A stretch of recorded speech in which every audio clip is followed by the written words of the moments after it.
So how did you come to found or co-found geocaching.com? What was your story? How did you meet Jeremy and so on? So I was an attorney in New York, and I was practicing real estate law, and I really found that in living in New York City, I didn't have a lot of access to the outdoors and to nature. Okay. And so in late 1998, I moved to Seattle, and I spent 3 months in Colorado on the way to Seattle, snowboarding almost every day, and studying for the bar exam, which is the test to be a lawyer in Washington. Okay. So I got out here, I took the test, and I went looking for a job that I would like to do. And I really didn't want to be a lawyer and go to court and do that kind of lawyer work. Yeah. And so I found a small company that was a .com. They had raised some funding, and they were trying to sell men's clothing on the internet in the late 90s. Okay. And so when I was there, one of the earliest employees at the company was Elias Alvord, and he was running all of the network equipment, the hardware, a lot of the security, the telephone system, like anything that was really technical. He was there. And after about 6 months, the company hired Jeremy to work on building the website. And the three of us worked together, and we had a good relationship. I was doing business development, and I was doing the contracts and legal affairs for the company. Elias was doing the technical infrastructure, and Jeremy was writing the code and building the website. So a friend of ours named Michael Schmidt got a GPS for his birthday and brought it into the office one day and said, "Hey, look at this." And it was a little yellow Garmin E-Trex, and showed it to Jeremy, and Jeremy took it and became fascinated with it, went outside, and he could see the little man moving when he moved, and he said, "Oh, this is really cool. I wonder what else you can do with it." And he went online, and he found the news group where they were talking about the GPS stash hunt at the time. Okay. And he came back in, and he said to us, "Look, there's this game, and there's boxes hidden, there's just a few, it's getting started. I'm going to go out and I'm going to find one." So he convinced his wife to let him buy a GPS that before that weekend, and he went out and he found his first cache. Okay. And he came back and he said he didn't have enough water, his car wasn't prepared for the dirt roads that it was on, and it was very challenging. But when he found the cache, he said, "Wow, this is really special. I'm in the middle of nowhere, and I found something that's been left here for me." Yeah. And so he came back and he said to Elias and I think that I can build a website to make this easier to play. And we said, "Oh, okay, sounds good, have fun." And he went and he spent a bit of time, and he built the first version of geocaching.com. So and that was in late 2000? It was, it launched in September of 2000. I think it was September 3rd, if I'm correct, maybe September 1st, but very early in September. I'll check that. And it was, so the people that were playing it started to use the website. The New York Times did an article on it. That's the cover of the circuit section. Okay. And another website called Slashdot did an article on it, and the website got a lot of traffic. And Jeremy approached Elias and I and basically said, "Hey, I think that this could, it's a cool hobby. I think that there's an interesting future in it, and I would like to start a company so that we can have protection from liability if somebody gets hurt or something like that." And he said, "I can write the code to build the website. Elias, you could do the network and the hardware. Bryan, you can do the legal and the business development. Between the three of us, we could pretty much do everything, but there's no money to be made. It's a hobby, but we all like the outdoors, and we all like technology." So we said, "Oh, okay, that sounds fun." The .com crashed and burned because nobody wanted to buy clothes on the internet in the late 90s. So it just wasn't selling a product. Okay. So we all went to work for a promotional marketing company next. Okay. The three of us went there, and we were building websites for companies like Starbucks. The Starbucks baristas could order their aprons or their hats, like promotional merchandise. So we did that. Jeremy was there, I think, for maybe 1 year, maybe a year and a half. Elias was there for almost 2 years. And in the early days of geocaching, it started to get busy, and Jeremy was spending a lot of time on it.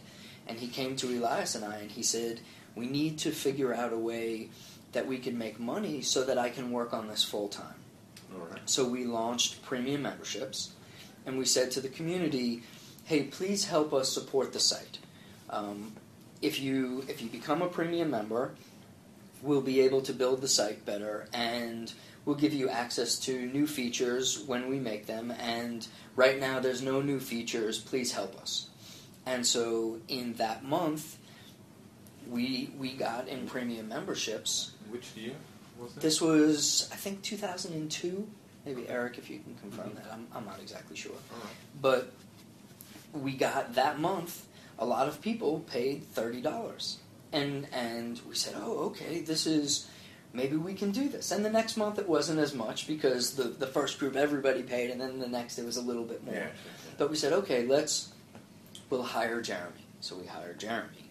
And about 6 months later, we brought Elias in. Okay. And for me, I was at at the marketing company for 5 years until I came on to Groundspeak full time.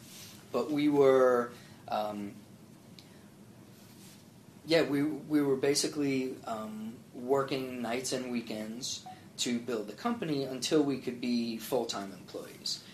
And that's how we started the business. So you are full-time employee since 2006 then? 2000, yes, I want to say 2006, 2005. I became a full-time employee. My son is now 7, so it was the end of 2005. All right. Because just before my son was born, I became a full-time employee because I couldn't do 2 jobs at the same time. Sure, yeah. And my wife was ready to kill me. All right. So, okay. And what's your main job right now? My main job is, well, it's really helping to manage the company. So it's operations. Okay. So I work with the HR team and the finance team. I really work with all of the different teams to try and help them succeed at building Groundspeak and serving the community. And also the legal stuff still. Yes, I still do a lot of the legal stuff, but we now have an attorney on staff. Yeah. We hired her about almost a year ago, and it's wonderful. It's changed my life in a positive way because there was too much work to do, and I just couldn't do it all. Yeah. And so now having somebody, she's extremely busy now, and we talk all the time. She says, How were you able to do all of this and all the rest of the stuff? I said, I really wasn't. And so now we're able to do a better job. Okay. Right. So we're now basically almost 12, 13 years later. Yeah, it's been over 12 years now. Yeah. And it's the greatest thing in the world. Yeah. I mean, to be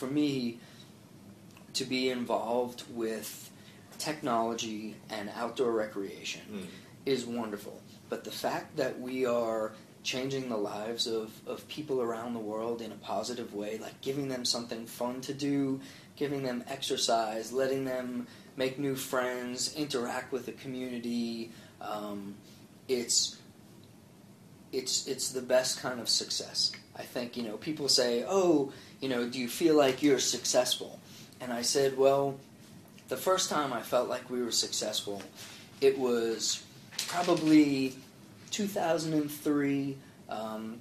We got a letter from a geocacher, and he said, I'm a father, I have a 16-year-old daughter, and it's just me and my daughter. And for the last couple of years, we have a very hard time communicating. All right. Because she's a teenager, and I'm a dad, and she's a girl, and that becomes challenging. And so he said, now that we have geocaching, we're spending time together, we go hiking together, and it's changed my relationship with my daughter, and thank you, Groundspeak. Yeah, and we said, wow, if we can do this for one person, and we can do it for more people, then this is what we want to do, and it's great. It really is great.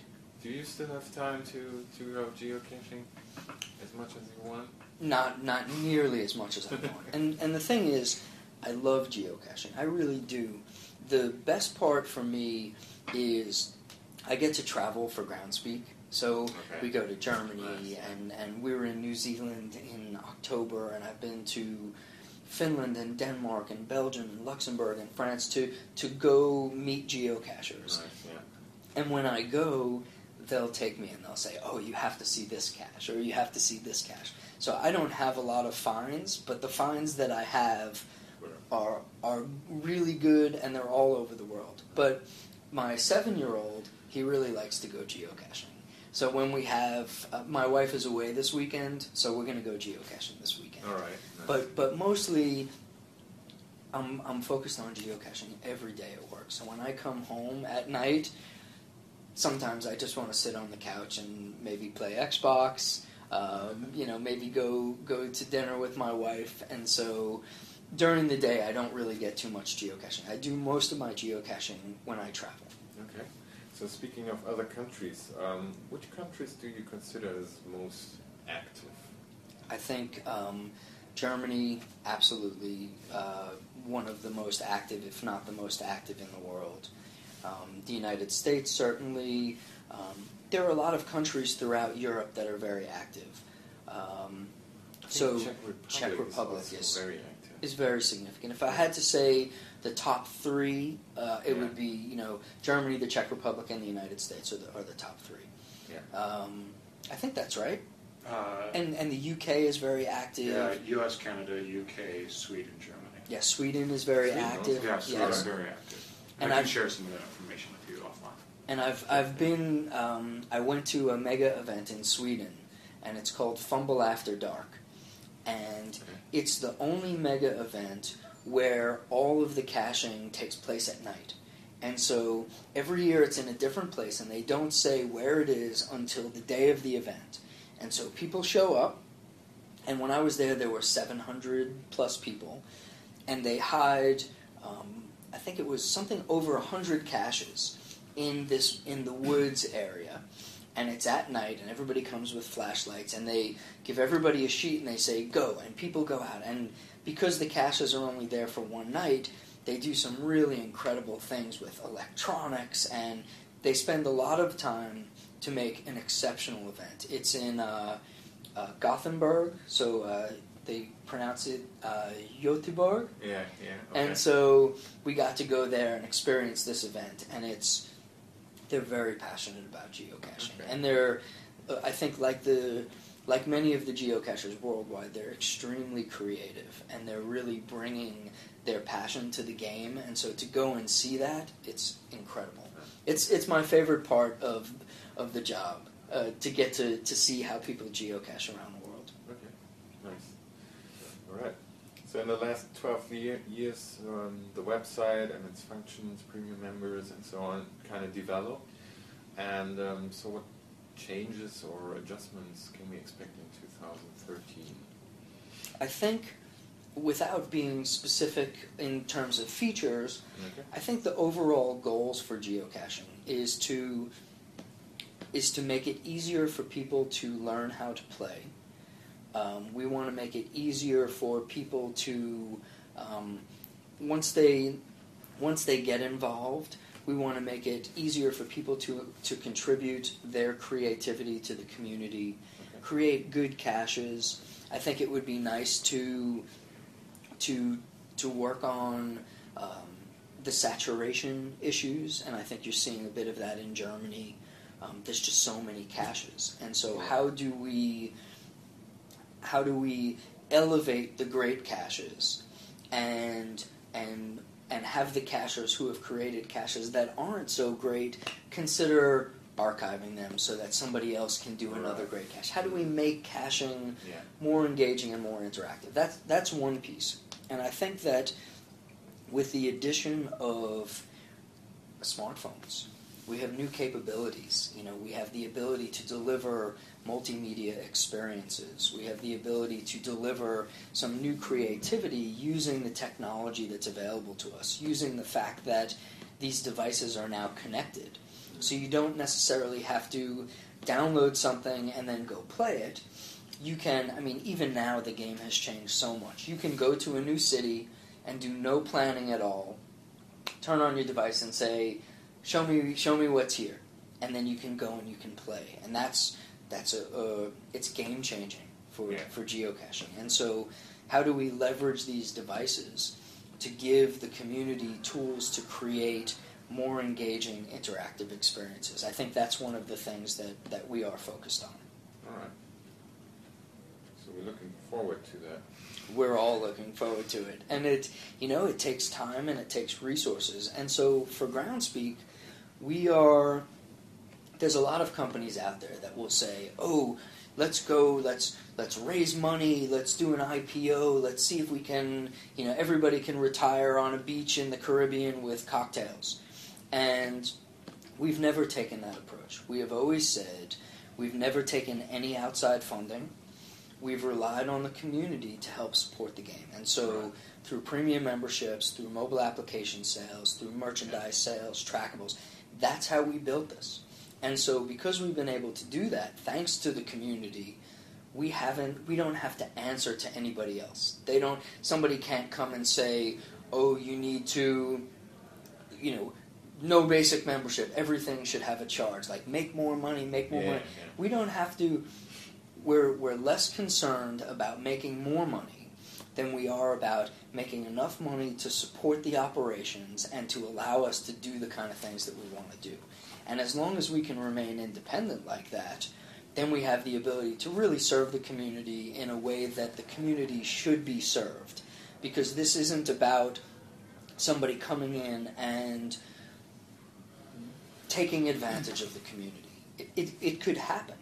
And where we feel like it's part of our role to make sure that doesn't happen. And so really, we're relying on the community. If everybody says, oh, I'm never going to be a premium member again, we've got a big problem. But fortunately, I think that enough people in the world appreciate what we've done so far and what we're trying to do that they're willing to support us. And it all adds up to the point that we have a really good bunch of employees that are really concerned with building great products and making the company better and serving the community better. And I think that's something that we say all the time, Jeremy and I, and he's not here yet this morning, he had something to do, but we've been saying to each other that this is the most exciting time for geocaching. It's never been more exciting. Yeah. Because now you don't have to go buy a $600 GPS device to play. A lot of people just have the phones in their pockets. And okay, there's a $10 app. It's a little bit expensive for an app. In terms of, in relation to a GPS, it's not expensive at all. Sure. Yeah. But we also have a free application. And how can we modify the free application so that that's better, so that more people can try it for free? And if we do a good job and they enjoy it, maybe they'll consider supporting the site and helping us to do better. Okay. So speaking of creativity, sometimes comes with interesting installations you're going to make for creating the geocache. And in Germany we noticed some conflicts between geocachers, landowners, hunters, rangers, and nature protection in general, which is, sometimes for a good geocache you want to make an installation on a tree or something, but there's somebody else that doesn't like that. Is Groundspeak aware of these conflicts, especially in Germany? Do you have the same conflicts here in the US and also in other countries? Yes. So the short answer is yes, we're very well aware of it, particularly in Germany. But it's not an issue that is only in Germany. We have, I think historically, there have always been issues with who gets to do what with the land.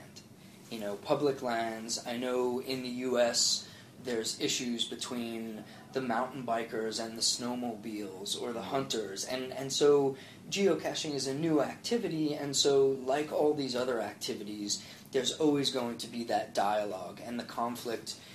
Certain people feel like, oh, this is, I have my hobby and nobody else should get access to these lands. And other people say, oh no, you're wrong, my hobby is the only one. Right. And so I think that the only way to really solve that is through a dialogue where everybody's willing to cooperate. And I think that in Germany in particular, we've actually made some really good progress in the last year. And so the conference is called the Jagd den Hund conference. Yeah. And so last year, they reached out to us and they invited us to attend the Jagd den Hund conference. Yeah, I heard about that. And so we sent one of our employees who was a former volunteer cache reviewer. She's been involved in the community for I think 10 years now. Yeah, I'm familiar with hunting. And also familiar with hunting. So we sent her out, and we had a number of the volunteers in Germany also go and attend this conference and engage and sit down and talk with the people and listen to their concerns, and they would listen to the concerns that we have. And really it's a matter of we want to work with all of the concerned parties to try and find a balance.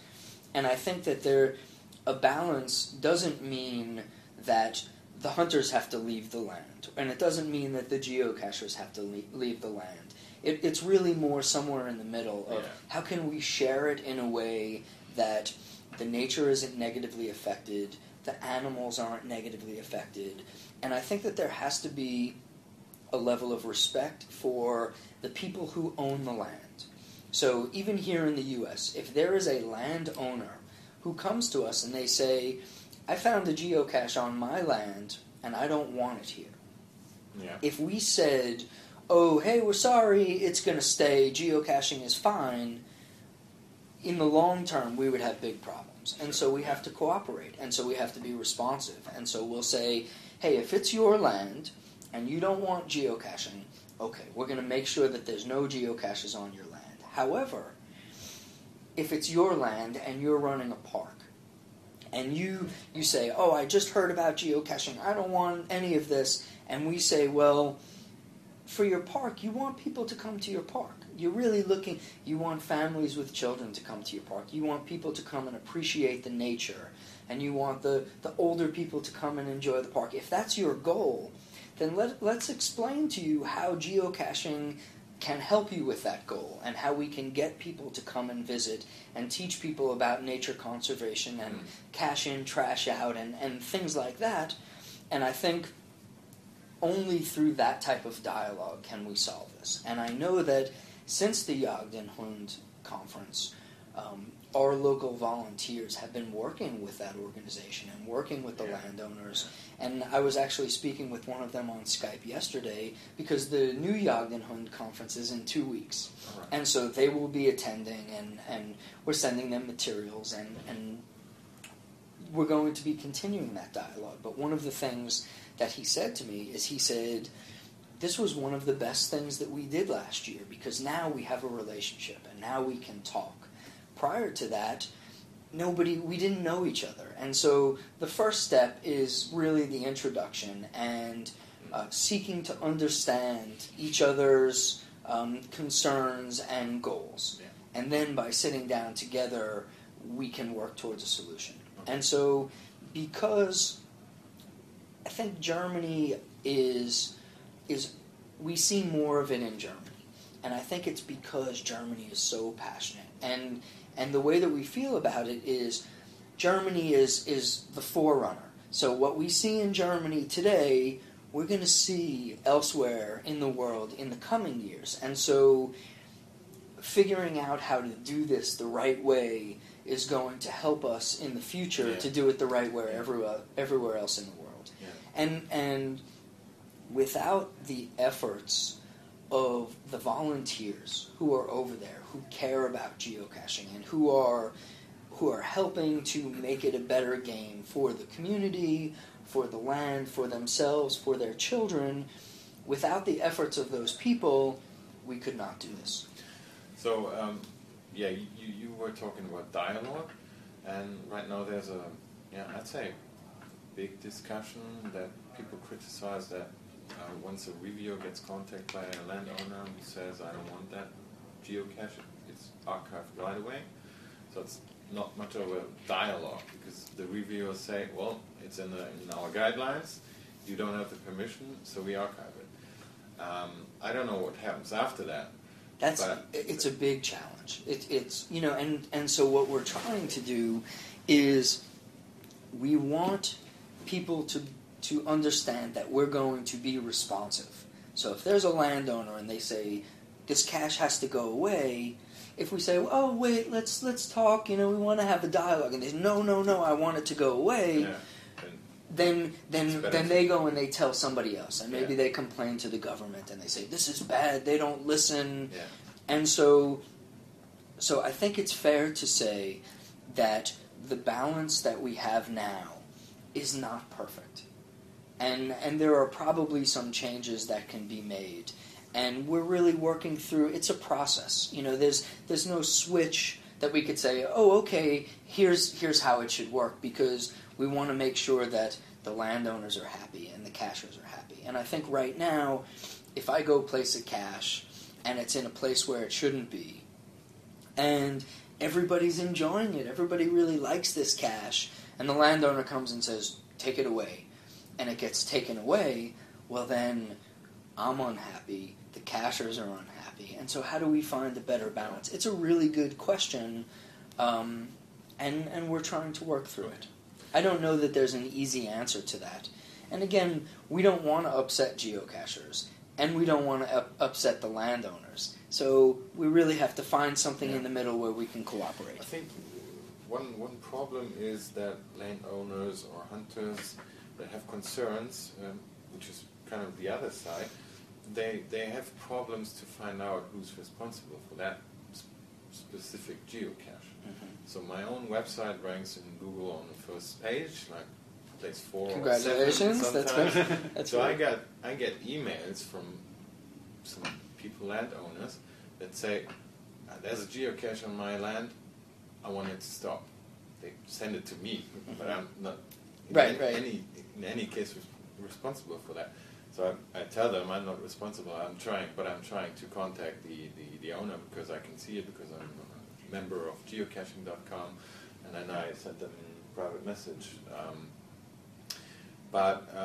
Do you kind of think about solution of installing a contact person, or I don't know, maybe a hotline where people like that can call and try to find out who's responsible for that? Yeah, I think that that's definitely something that we could do. And what we do right now is we have, on the site, we have a page that's dedicated to landowners and law enforcement.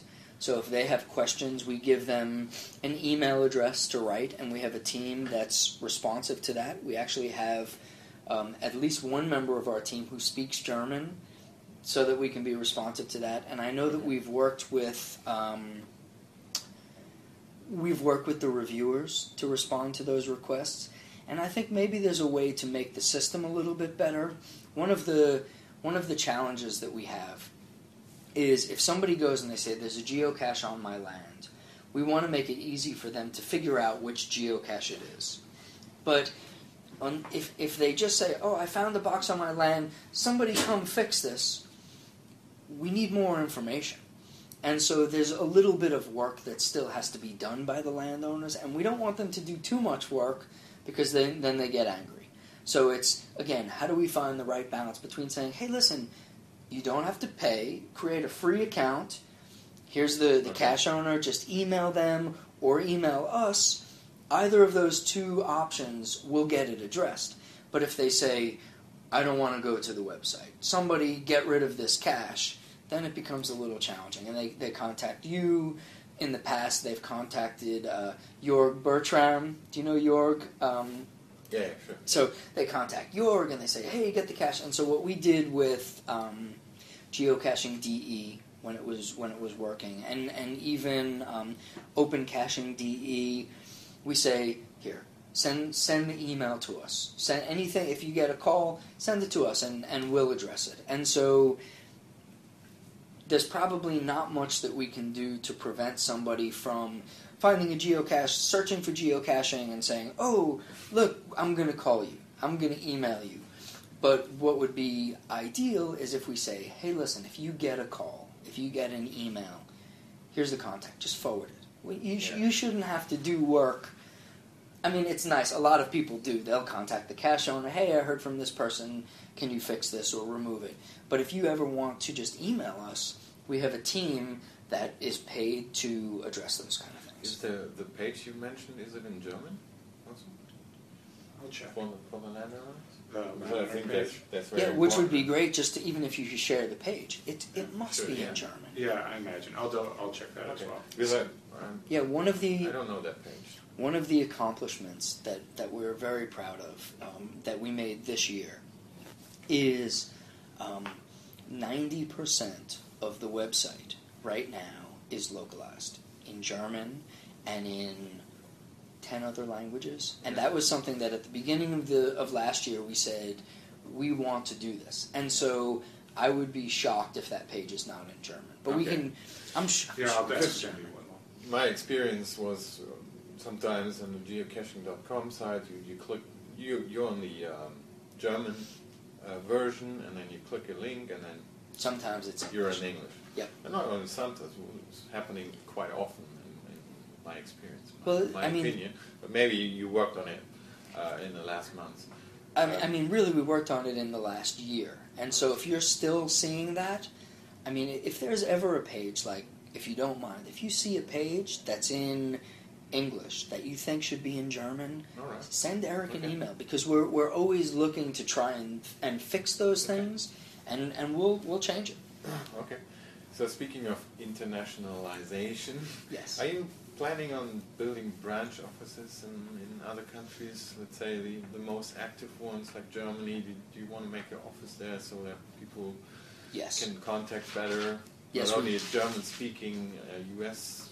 employee, but maybe I mean, German employees. absolutely. You know, Okay. we it's a little bit challenging to do that logistically. It takes some financial resources to do it, and so. But at the same time, it is one of our goals is to have to begin with a presence in Europe. Okay. And I'm not sure exactly where that will be to begin, but ultimately, I think we would love to have at least one office over in Europe, potentially in Germany, maybe in the UK, Okay. but we're actively exploring that right now. Okay. And I say we're exploring it right now. It won't happen in the next 6 months, maybe in the next year, Okay. maybe in the next 2 years. But the answer to your question is yes, we will be doing that. And I'm excited because I love getting to go overseas and visit. And so to have an office there. You know, one of the things we have, you saw the cache in the lobby, and we have people come and visit and sign the HQ cache. We want to be able to do that in Europe as well, All right. at a bare minimum. So what do you expect in the future? Where do you see geocaching, as a hobby, geocaching itself, in, let's say, 5, 10, or 20 years?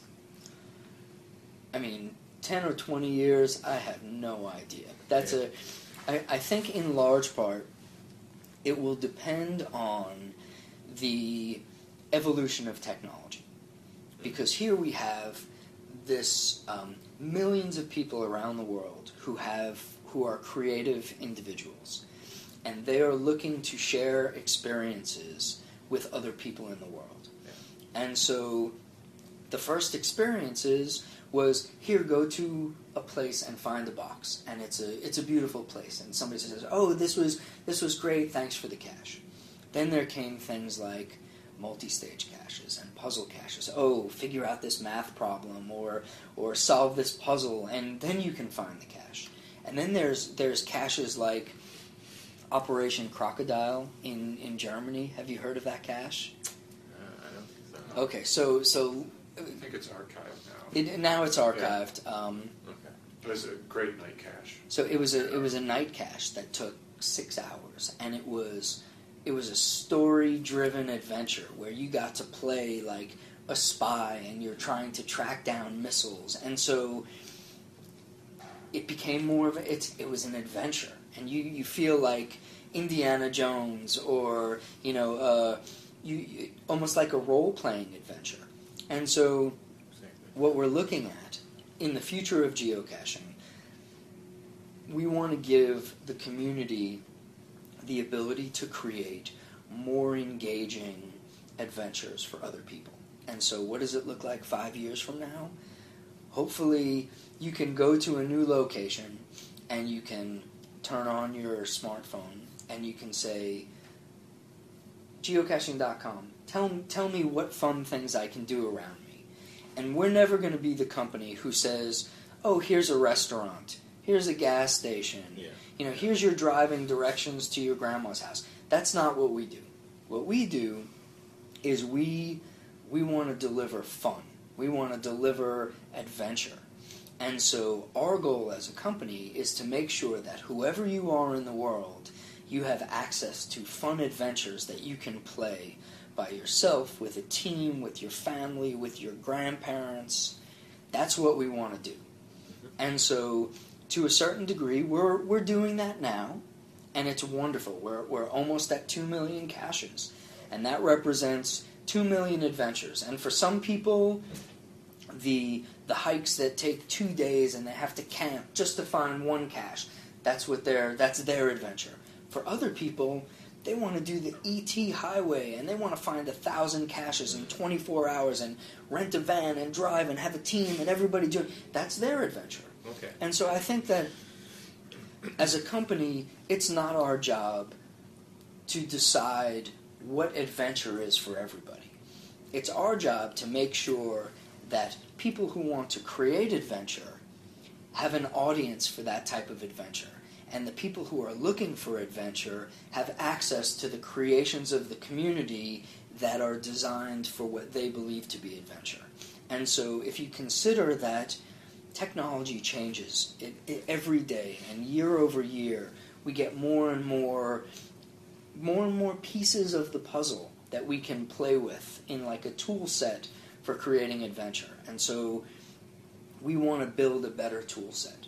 We want to make it more accessible to the people who want to create adventures. And we want to build a better tool set that lets people who want to experience adventures participate in those adventures.